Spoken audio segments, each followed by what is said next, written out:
First of all, I just want to say thank you to everybody who was registered for the webinar.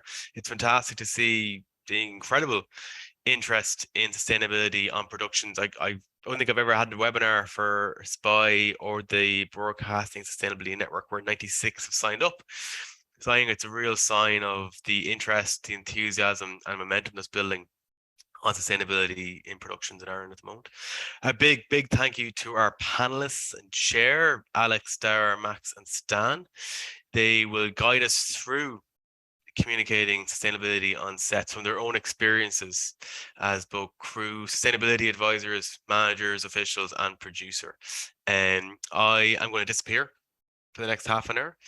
But anyone who has any questions, please drop them in the Q&A. And we'll do is we'll pick up the questions at the end. I'll come back and I'll negotiate the questions with the panelists and the chair. And now to Alex.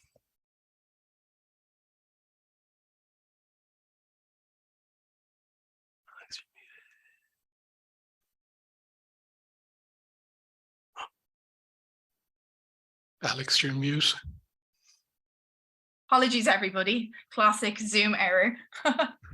I'll start again. So I was just following on from what Anthony said there. Just thank you so much for taking the time out of your day. It's absolutely amazing and so positive to see such a great turnout. And it shows how much interest there is in the field of sustainability in Ireland. I'd firstly like to thank Screen Producers Ireland for hosting this webinar, and in particular, Anthony Muldoon, SBI's Policy and Communications Officer, for making this happen. He's been such a great advocate and has done so much for sustainability in Ireland, and we wouldn't all be here without his commitment and fantastic work. And I guess I should probably introduce myself as well. So I'm Alex de Valera. I'm your chair today. I'm the director of Ecoscope Ltd and the training officer for the Sustainability Guild of Ireland. I've worked both in Dublin and London as a sustainability practitioner, and I've had the absolute privilege of working on a whole range of productions from small budgets, high-end TV, commercials and film for various streamers such as Netflix and Amazon Studios. Since joining the film and TV industry, my aim has always been to deliver sustainability to its highest standard, and talks like these is just fantastic to be a part of. So before we begin, I'd just like to go through a few ground rules with the speakers just to ensure a smooth flow throughout the webinar. I'd just like to make sure that all speakers keep their mics off when not speaking and avoid speaking over each other, as we all know that can be difficult given the online setting. So without further ado, I'd like to provide a brief introduction / background to the themes of this discussion today. So in 1987, the United Nations Brundtland Commission defined sustainability as meeting the needs of the present without compromising the ability of future generations to meet their own needs. In 2022, the Irish film and TV industry is witnessing a similar dilemma. How does the film and TV industry continue producing in the present without compromising the surrounding environment? And likewise, how do we meet the sustainability deliverables we need to in the present without compromising the day-to-day running of a production? These two dilemmas sum up one of the greatest barriers to the field of sustainable production in the film and TV industry. Firstly, how do we communicate the sustainability message so that we're all on the same page and can actively reduce emissions? And secondly, how should sustainability be structured so that it can be prioritized from the get-go with the ultimate aim of reducing emissions effectively? We are seeing the impact of our industry in the current day. Reducing our emissions by at least 50% by 2030 is not an issue to be dealt with or resolved in the future. This was even evident in an article published yesterday, which I'm sure most of you have seen, which outlined the impact of the industry in New Zealand.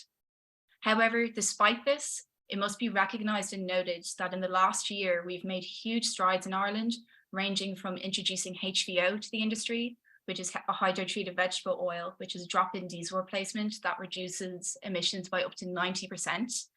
The first sustainability department on a production, which formed an integral part of the development of the sector's comms and capacity building, as well as the founding of the Sustainability Guild of Ireland, to name but a few. We're very privileged today to have these fantastic three panel speakers who will offer their insight and expertise to help address some of these questions surrounding the communication problem we face in sustainable production. Firstly, Max Brady, who is the founder and executive producer of Pull the Trigger for short form and Max Films for long form. Max has been an invaluable advocate and a voice of reason in this field, while completing a master's in gender inequality Max has also risen to the challenge of providing the producer's perspective on how to tackle the problem the sustainability field in this industry faces. Max has instrumental experience both in film and in commercials in which she can offer great insight into how sustainability was communicated effectively on her productions and what actually delivered the message and results from the producer's perspective. Secondly, we have Stan Nangle, who's the Director of Climate Innovation Ltd, who has over 10 years hands-on experience in location management in the film and TV sector, working on all budget sizes. Stan has a strong background in sustainability, was a former member of the National Executive of the Green Party, member of Antashka Climate Change Committee, and studied renewable energy systems at LIT. Stan is currently working as the Sustainability Manager for Silver and is also a qualified executive coach and is the training officer for the Locations Guild of Ireland and the current chair of the Sustainability Guild of Ireland. And last but definitely not least is Dara Grown, who's currently working as the Production Sustainability Advisor for Bodkin. Dara has achieved some impressive results over the last few months in the field of sustainable production, most notably introducing HVO to Bodkin, which was the first production in Ireland to use HVO, as well as trialling renewable technology wherever possible.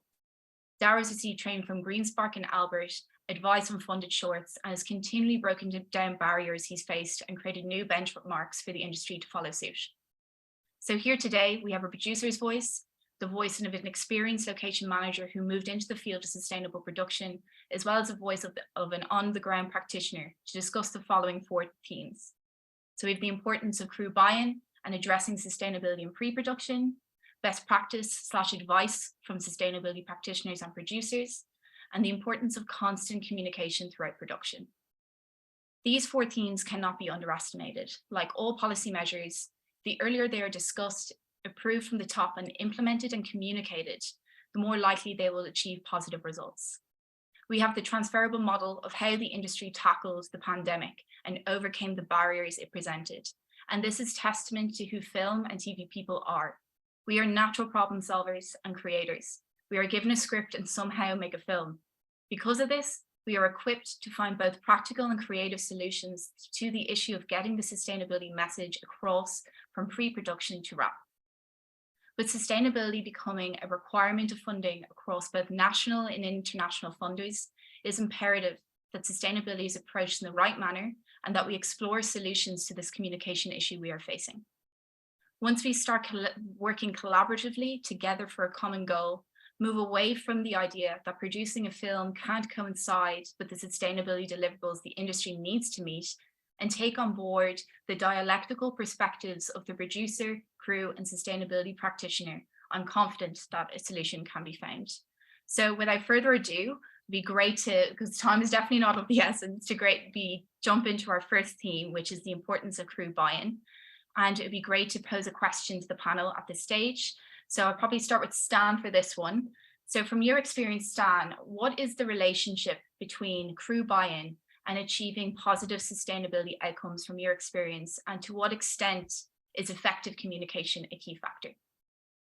Communication is everything, because what I found on the productions where I've worked on the sustainability area is that crew are very open to the idea of change. And if you think about the film production business, every project is different. You know, a group of people are assembled to work on a project.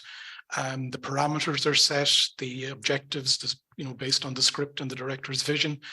Then the resources are put in place and the teams are put in place. And every project is different. And a key advantage that we have in the film sector is that dynamic, is that ability to do something new every time. And the key with sustainability is to make it one of the parameters that we're now adding into the mix. And that has been successfully done on a number of projects, particularly this year.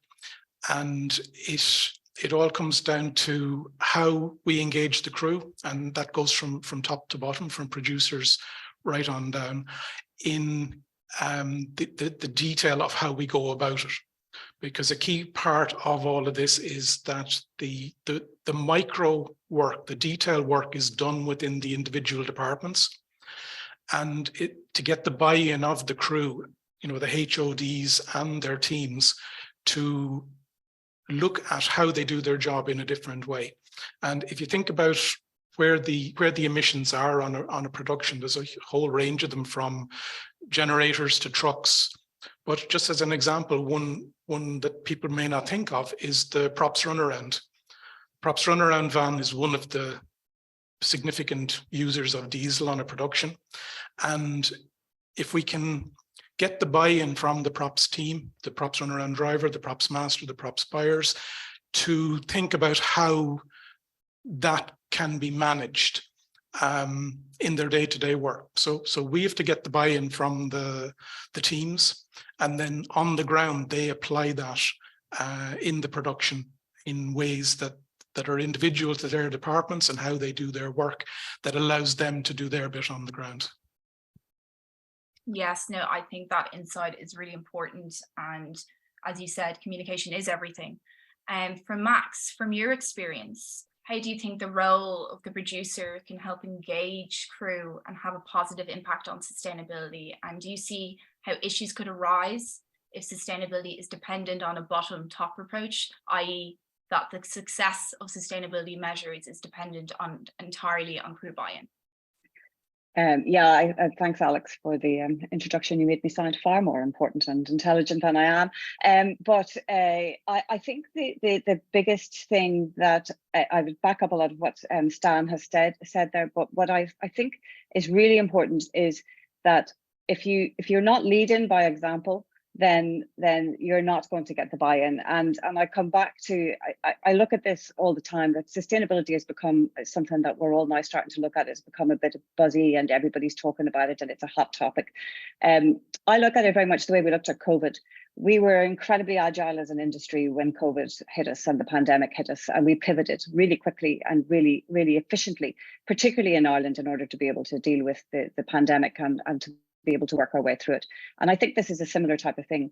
We all, as producers, immediately started to put COVID departments into our budgets. We immediately started to put COVID officers into our budgets, and people and compliance people. And I think that's the important thing that producers have to do in order to get buy-in from the crew. If there is somebody who's an integral part of the crew who is in charge of sustainability, then it's shown that the producers are taking it seriously, and it also shows that there's support for the crew members in order to do it. Because when you try to bring new stuff in, because I have been working quite a lot in the equality and diversity area as well, where I've been trying to bring in new practices to get better diversity and more inclusion into our crews and what happens behind the camera. And it's difficult, and it's not difficult because people are resistant. It's difficult because you've got to have a department for people to be able to relate to and talk to. And if you have a sustainability department and a sustainability officer or green steward, whatever you want to call it, that is somebody that the crew can then go to talk to check, is this the right way to do it? Am I doing the right thing? And it also means that the communications, which is so important, as Stan was talking about, are funneled through one central source that are approved by the producer, that everybody on the crew then knows has been production approved. And therefore, it's something that's expected to be done. And we have to treat it the way we treat COVID and the way we treat health and safety, which was another big change that we pivoted towards when that was all brought in. So I think it's really essential that producers start to think of it as it's a new section of the budget. And I know that's probably scary for people because budgets are under pressure. However, I do think it's a short-term issue because I've already seen quite a lot of behavioural change just by actioning those things. And once you start to see behavioural change and that's affected, then as a result, you probably won't have to put as much into your sustainability budget. Not that I'm trying to do sustainability officers out of a job, but I do think it becomes something that it becomes second nature, and it doesn't have to be such a big impact on your budget as behavior changes.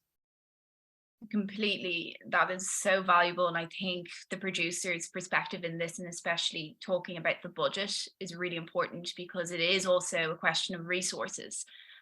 So I think that was really valuable. Thank you so much, Max, for that contribution. And Dara, leading on to maybe how we address sustainability in production, and from what Max has talked about with structure, when should, in your opinion, sustainability be discussed and how should it be structured? And what is the impact of sustainability not being addressed or prioritized from the inception of pre-production in your experience? Yeah, totally. Thanks so much. Yeah, I suppose when it just as soon as possible. I really think like as soon as pre-production starts, I'd really love to. I think we will move to the stage where, as important as it is getting a project done on time and on budget, is doing it with, as low an impact as possible. So, and just on budget, yeah, it is really great to hear you say that, Max. Encouraging productions to put money aside, to put money into it. Like you say, there is kind of a cost saving aspect to it. Like if it's done properly, then we can reduce the amount of fuel that we use, which is like just a black hole in so many productions budget. It's just we're burning fossil fuels and kind of just burning money at the same time.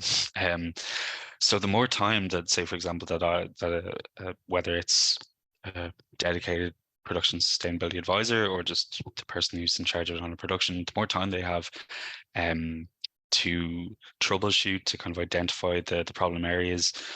I mean, Alex, for example, I think you're like probably the only person in Ireland now who's done more than 2 or 3 jobs. Like say on Bodkin, I had 6 weeks prep, and a certain amount of that is a very, very steep learning curve where you're kind of like teaching yourself these systems and figuring it all out in the go. So I would say, yeah, for the next thing, just as early as possible, in order to develop the relationships with the crew, with the HODs.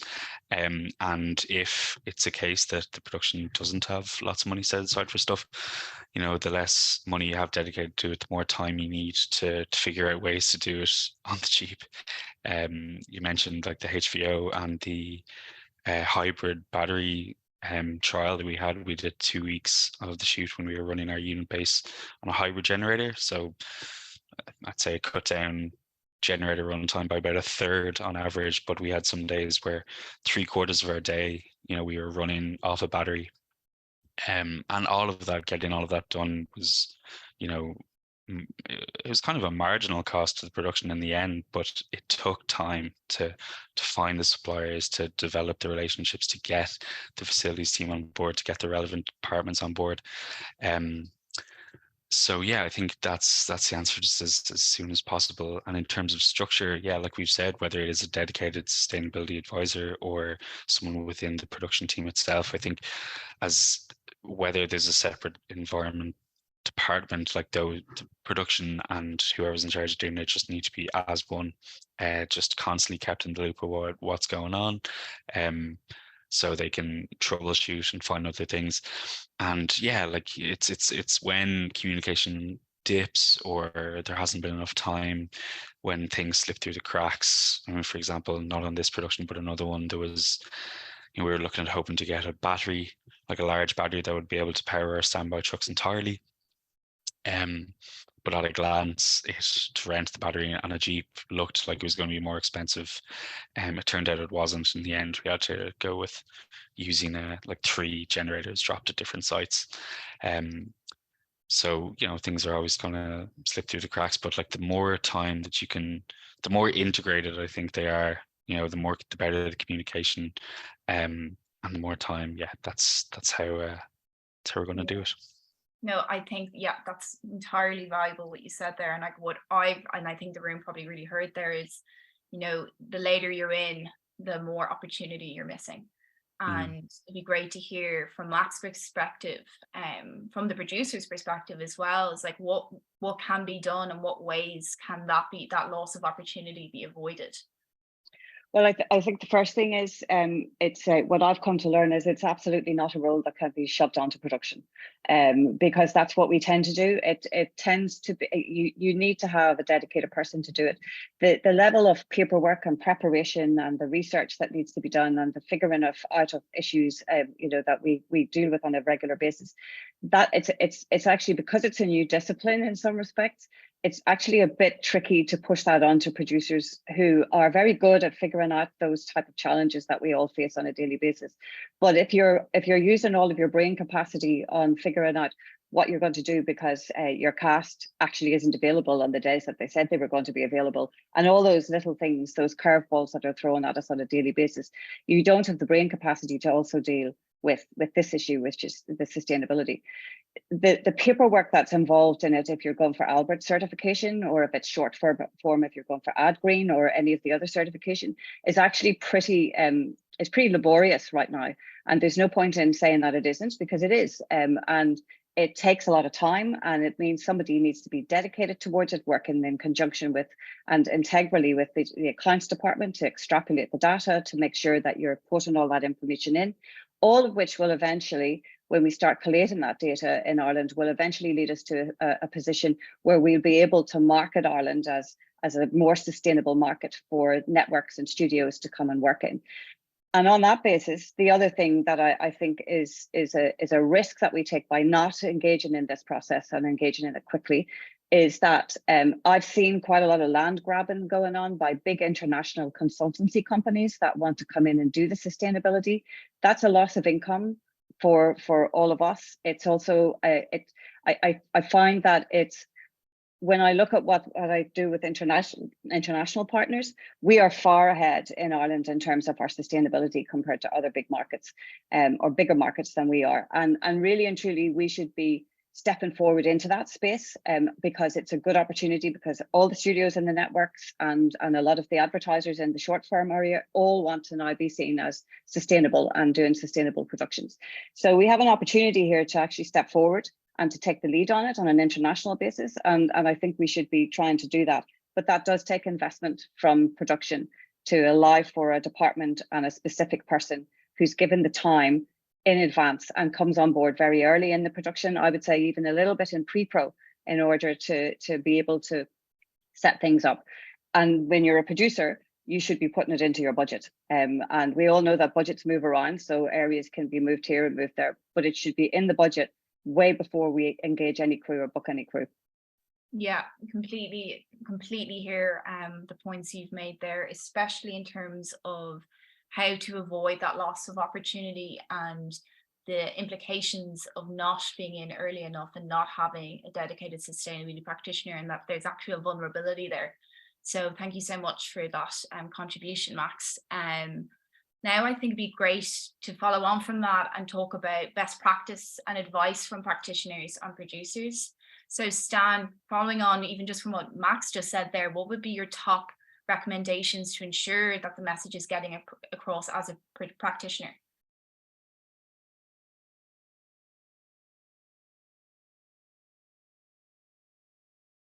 I did the mute trick. The most important thing is to be engaging. You know, we are storytellers. That's our job, is to tell stories, and getting people engaged in this story is how we bring them forward. What I find when I work with people and meet them for the first time, there's a spectrum of engagement. Most people know about the issues now, but some people are delighted to see that we're now making progress in the area, where some people are wary about how it's going to affect their day-to-day work. And, you know, probably the best example I saw of engagement was on Young Offender Series 2 and 3.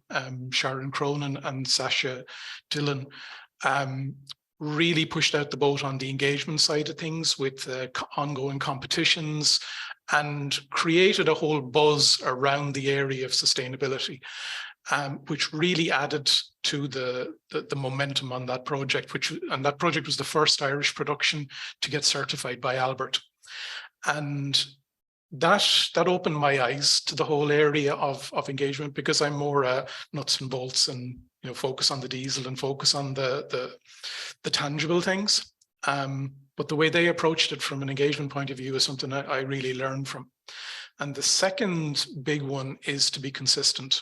And, you know, following on from part of what Dara was saying there, and something I've learned as well, is that you can make big changes and bed them in, and then you move on to another department to work with them. But you need to go back and make sure that things are being bedded in, are being followed up on, because I've found when people are under pressure, so a lot of this is done in pre-production, but in production, when the pressure comes on, people revert to the way they've always done things. And that's something, it will take time to change the practices and change the procedures and change the sourcing, you know, getting locations to hire a tower light that's running on HVO or is a hybrid tower light, as opposed to one running on diesel because they need it in a hurry. And it's things like that to develop the follow-up, to keep going back to the departments throughout the production, and reinforce the message and help them along the road and help them to stick with it when they come under pressure. So yeah, those, from the practitioner's point of view, those would be the two main areas. Yeah, I think you highlighted the main points, and I think it's very much the consistency is really important so that it's carried through. And I think that actually leads on to what we were talking about in terms of constant communication throughout production. So I might pose this to Dara, from your experience, what were the best ways to ensure constant and consistent communication throughout production? If there's any additions to what even Sam just mentioned, there were quizzes, newsletters, that'd be great to hear that from you. Totally, yeah, no, absolutely echoing what Sam says, keeping it engaging and keeping it consistent. And I suppose also following up just on what Max said as well, is that, like, yeah, it is kind of, it's another department, you know, like shoving that all onto someone in production who are obviously already very overworked, if we can say, you know, just like you're so busy. I think having it as a separate thing is great.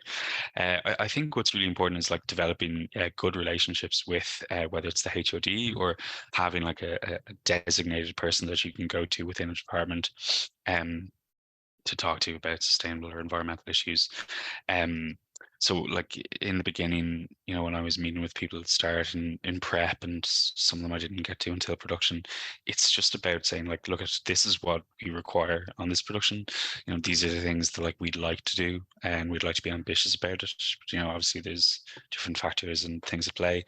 But ultimately, like you're saying, like I'm here, the whole role, the whole job is me having the time to like look at, you know, not only fill out all the paperwork and do the calculator and everything else, but like look for the alternatives, look for the other solutions, because I do find, like, having talked to people, like they are worried, you know, they want to work in film, they love their job, but they know the toll that it's taking. Obviously film isn't the only industry that needs to change, but it certainly is one that needs to change.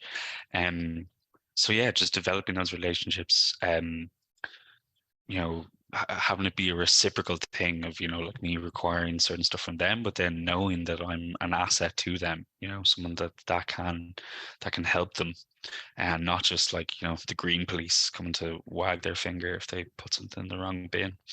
And yeah, like we've seen the effects of it over the course of the production, you know, like Bodkins, it's a long show. We've been doing this for 6 months, and going from, you know, seeing regular tower lights to, like Stan was saying, hybrid tower lights, and seeing generators get downsized from big 150, 100 kVA old generator to, you know, a 60 kVA stage 5 generator that's going to emit less.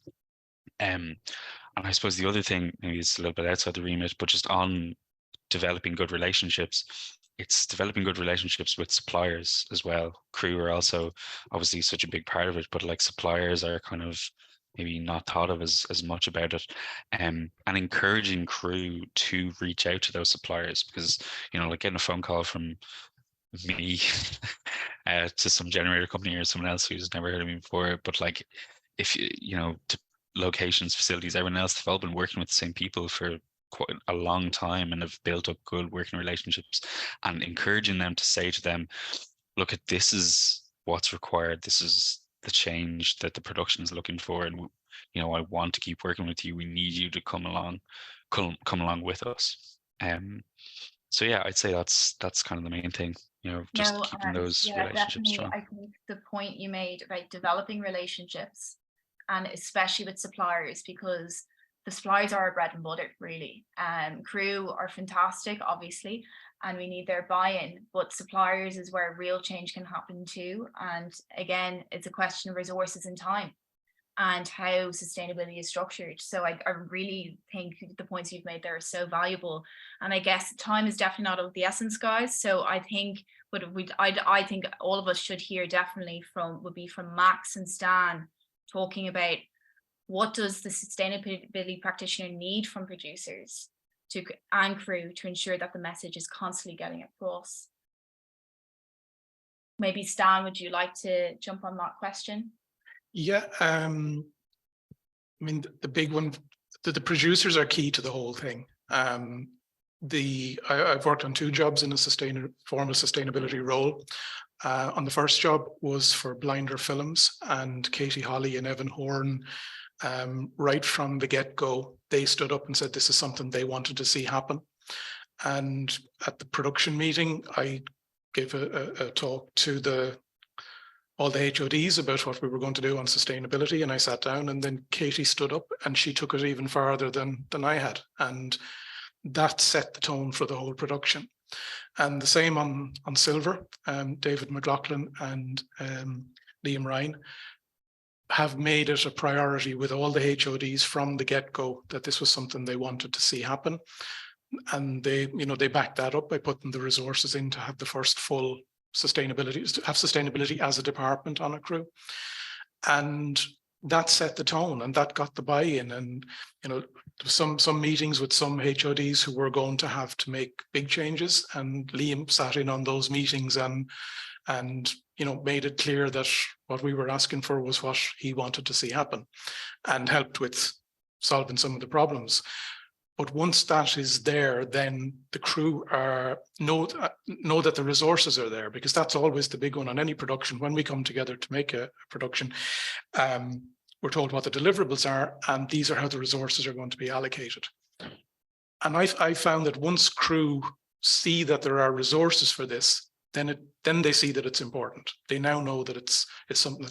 And when we talk about the green premium, where we go to departments and say, what do you need to help you deliver on it?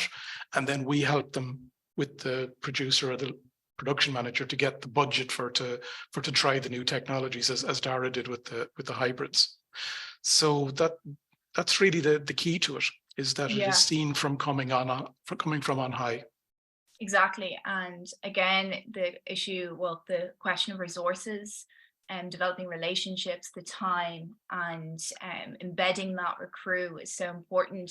And I guess another aspect to constant communication is how we maintain that momentum. For example, as Dara said, he's on a 6-month job.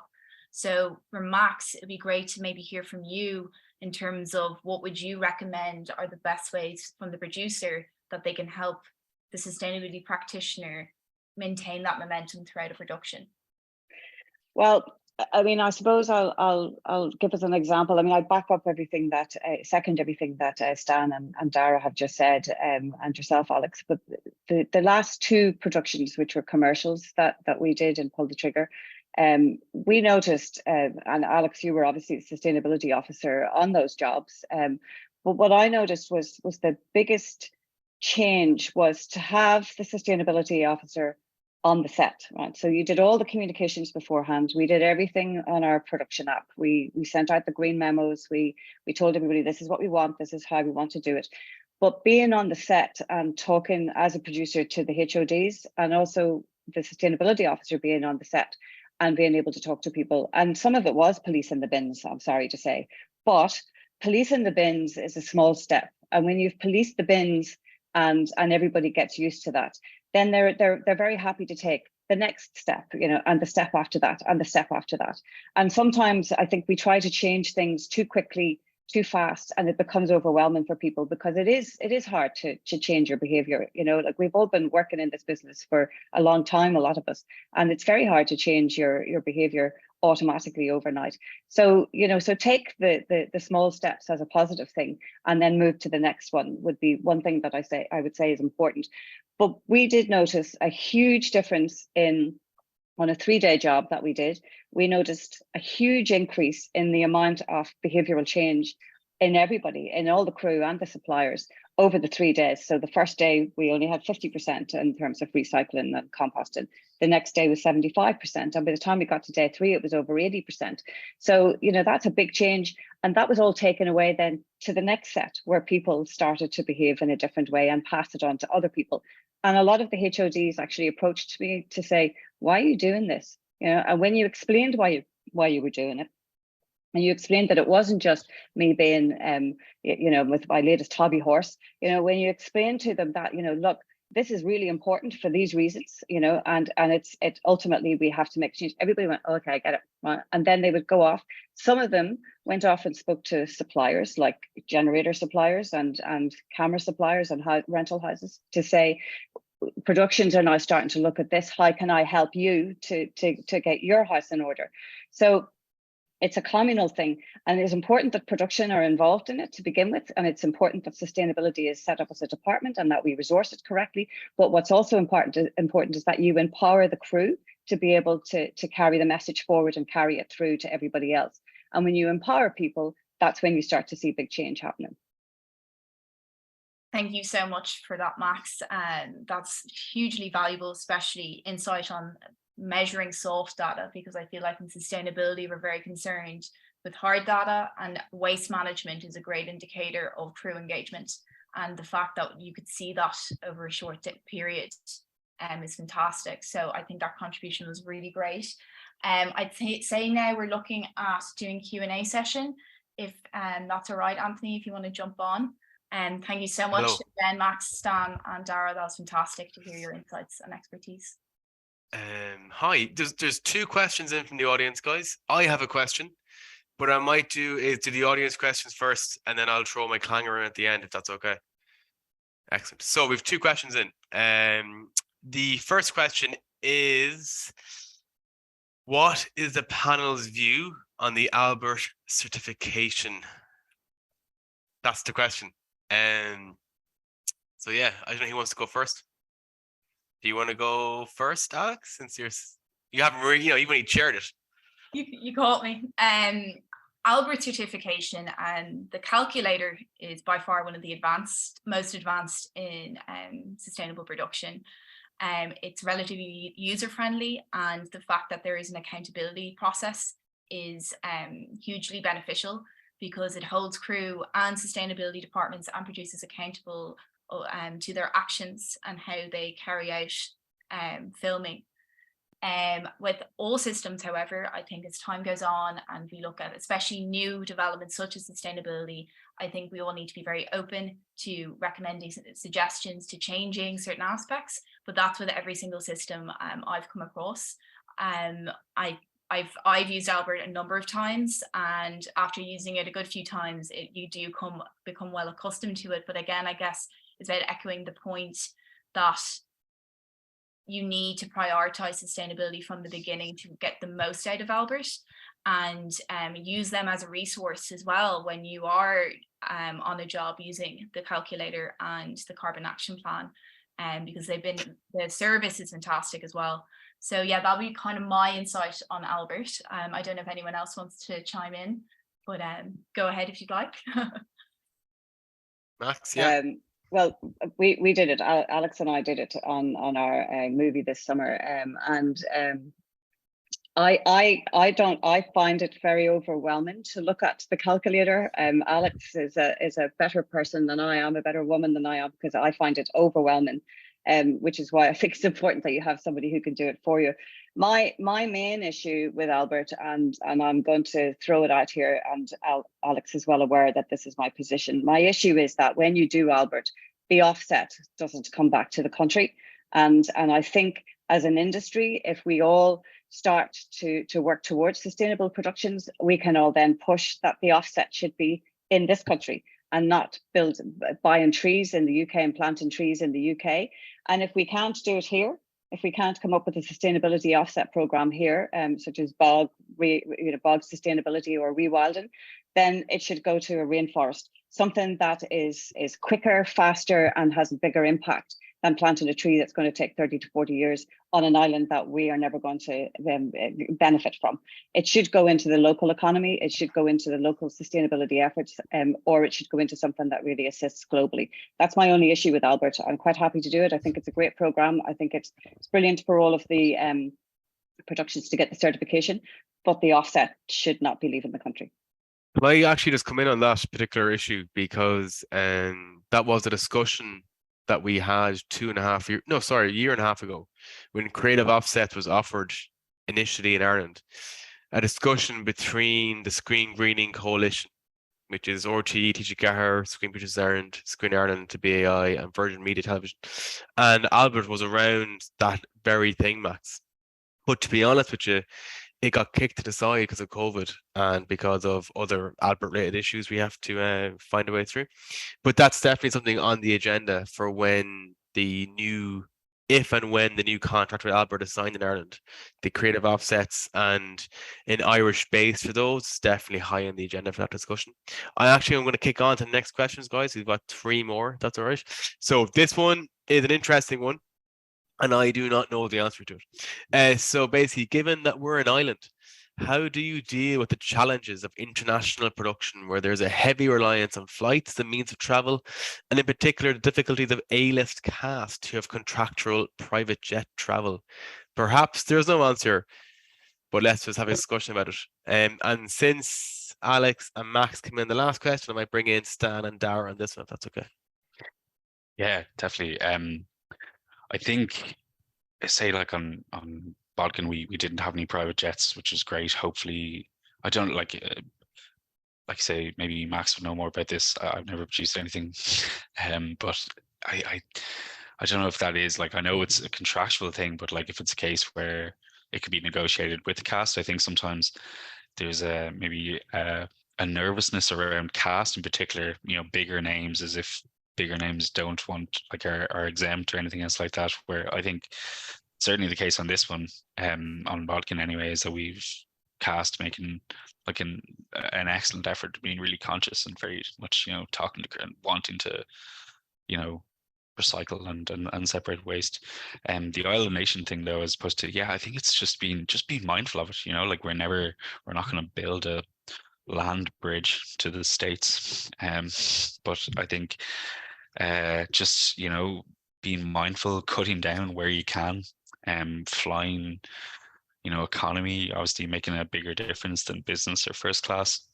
Like you say, the cast thing is kind of a thing, but it's not being afraid to engage people and encouraging people themselves to just be mindful of it, and not letting the fact that is just a reality of the fact that we are on an island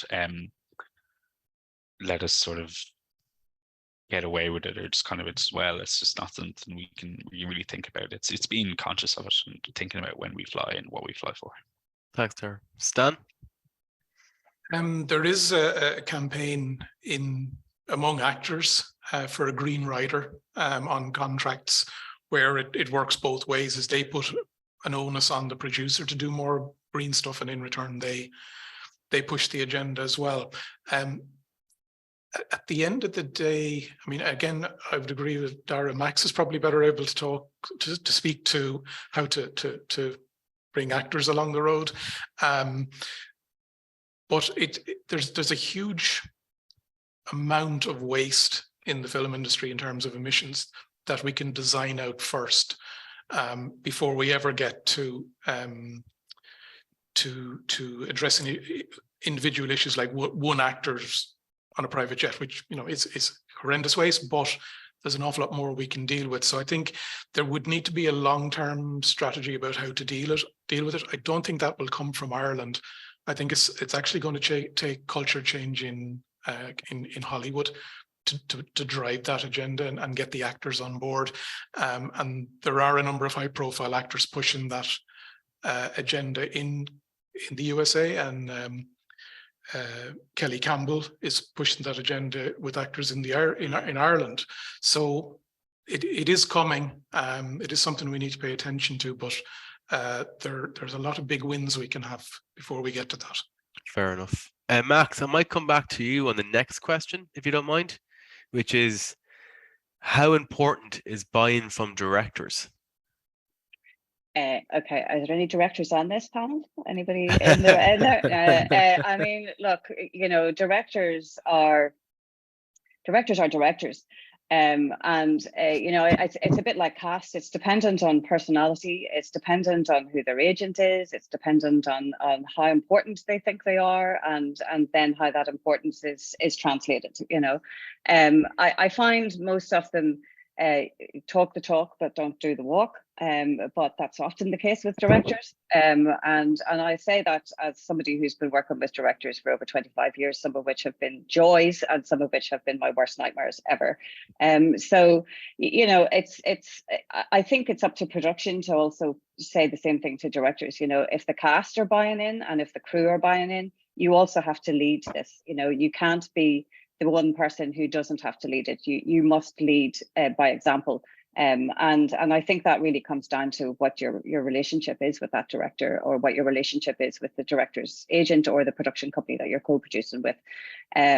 Certainly, I find in commercials, one of the things that we have done, because we are in Ireland, is if it's a job that is only a 1 day or a 2 day shoot, we go remote. And the director doesn't fly in at all, which means that you aren't incurring all of that cost of the director coming in. In saying that, we usually find our clients will fly in and on quite a number, because while they want you to do the sustainability thing from a production side, they're not that interested in applying it to themselves. So there's a lot of work to be done in that side of things as well, a lot of education to be done in that area. But I am finding in general that when we start to explain to directors, you know, you can't have the PA run for your Starbucks coffee, drink the coffee that's on the set, please, you know, and, you know, you're not getting all the bells and whistles. Most of them are fine. I haven't dealt with any big name directors yet on this side of things, so it would be interesting to see how that goes. But I usually find it's the lower end, the ones that are still trying to push their way through, and the higher end who are extremely well known and famous are more easy to do that. It's the ones that are in the middle who think they're entitled to more than their name gives them status for, that you probably will have the issues with. But I think it's a question of saying to directors, you've got to lead by example. You can't ask everybody else to do it if you're not doing it yourself. Fair enough. Yeah, I appreciate the honesty there, Max. I hope there's no directors on this panel. So. I'm going to push on to the next question, because I actually think it's one that everyone may have an opinion on. I'd like to hear the opinions if we can. I'm also conscious I might give it another 5 minutes, Alex, if that's okay, and then we can start wrapping up. But this one's interesting. What tools can emerging producers / production companies use to upskill in sustainable filmmaking, and what resources do you recommend? And I think, if I can just cut in real quickly, this is a key question for me, because this is what I get back all the time. Is that there still is a lack of education out there in the general population of producers on what it means to sustainably produce. And I think this is one reason why these webinars and the work that in particular you guys are doing and others in sustainability on bigger productions are doing is so important. That's why it's so important we're talking about it and pushing it out there. But I will take 1 second to plug something, which is I've been lucky enough to be on a steering committee of a European handbook on sustainable production that has been worked on across Europe, obviously, with some feedback from crew here in Ireland. That book is essentially a guide on communicating to crew and on a department by department level what steps you can take to reduce emissions on productions. That's coming out in January. That'll be freely available. It's funded by the European Commission. So that will be a great resource as an example. And I'm really glad that we were able to work on that particular book. But enough about me and the work we're doing. Stan, do you want to come in as a beginner on this one? Yeah, I mean, Albert provide very, very good training and support on it, and they do regular training sessions. The best way to do it is learning by doing. And I know Screen Ireland announced earlier in the year that they were looking at funding help for productions directly, and like they would fund the budget line for productions, and that would allow people who have done it on the ground to come in and teach the production in real time, because I'm a great believer in learning by doing rather than doing it kind of remote from the front line. And I'm looking forward to when that project being rolled out, because it will allow people to see it in the numbers in their project, with their numbers and so on, with the help coming in from outside, and that will make it so real for productions. So I say that's that was announced earlier this year, and I'm not sure what the launch date is on it, but it will be a huge benefit to the industry, small and large, when it gets rolled out. Thanks, Dan. The date hasn't been announced, by the way, on those particular positions yet, but I do know that it is coming, but they haven't announced the date yet. Dara, do you want to come in? Yeah, I mean, I'm very excited for that handbook that's coming out in January. That's wonderful to know because, yeah, like another one that I used, the Green Production Guide. It's international, but it's really most applicable to the States. There's definitely some good things on it. I believe Ellie McNamara put together the Green Vendors List for Ireland. I'm pretty sure that's available on the Screen Ireland website. I'll post a link here, actually. Thank you, Dara. Perfect, Great that'd be idea. great. Yeah, that was quite useful to share with departments. Just different things are going on. I'm sure it can be updated now after this year. Has been a lot happening. But yeah, I do think that's like just great to hear about the EU thing, because it's obviously it's different all around the world. And I think the more people that do Albert, the more data that we collect, the more carbon action plans are filled out and things that are answered. Yeah, I think we're all just gonna, like you're saying, there's a bit of a buzz around it now, and I think people are really going to start sharing resources more, and more is going to come to the top.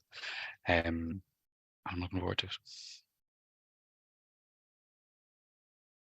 Alex, do you want to come in on any aspect of that?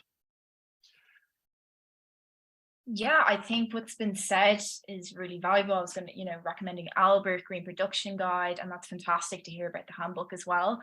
I think I can tell you from my experience from last year that there has been such an increase in difference in knowledge and awareness about sustainability, just compared to a year ago. And I truly do think that's down to sustainability being incorporated into more and more productions. And as Stan previously mentioned, you learn by doing. And I feel as though the value of having a practitioner on a production, or at least the production having a sustainability policy per department, is really valuable in that way, because it gives each individual crew member a guideline to go by. In terms of other resources, I am aware this is more of a commercials resource, but Add Green is also fantastic. They have ample resources that are also by department, so they are more bespoke and specific to each profession, I guess, which is great.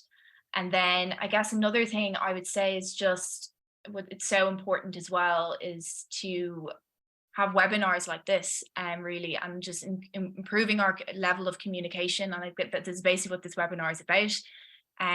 Just that, sustainability has a voice, and it's not just one voice. It's not just a sustainability practitioner, but it's also a crew member and a producer, coming at it from different angles. And I think there's so much learning from that.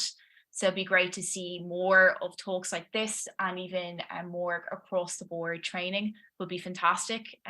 Yeah. Max, I might ask you to go in the next question. Is that okay? Because I've got a nice one. And then yeah, so basically the question is, when crew ask you why you're implementing sustainable filmmaking on a production, what do you say to them without stating the obvious, that we're in a climate crisis? Without stating the obvious that we're in a climate crisis. A big thing that I'll say to crew is, with a longer view term to how we are going to be able to continue to be a destination, location and industry for streamers and studios and co-producers to come to, we have got to up our game, because if we don't up our game, other countries are going to take that spot, and we'll fall by the wayside, and we have fantastic crew. We have amazing technicians. We have really, really like clever people in how they do things.